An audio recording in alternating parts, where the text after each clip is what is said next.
পরীক্ষার খাতা যখন মায়ের হাতে পড়ে যায়। এবারে তো পরীক্ষায় আমি ম্যাথে 100-র মধ্যে মাত্র 2 পেয়েছি।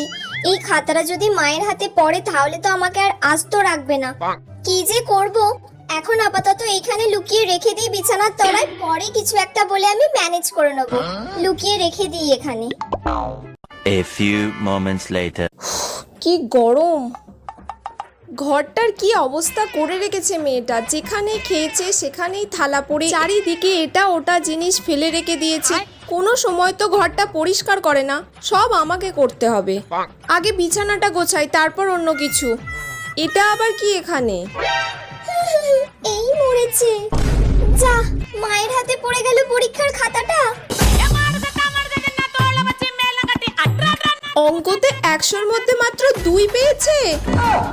আজকে তো আমি শেষ।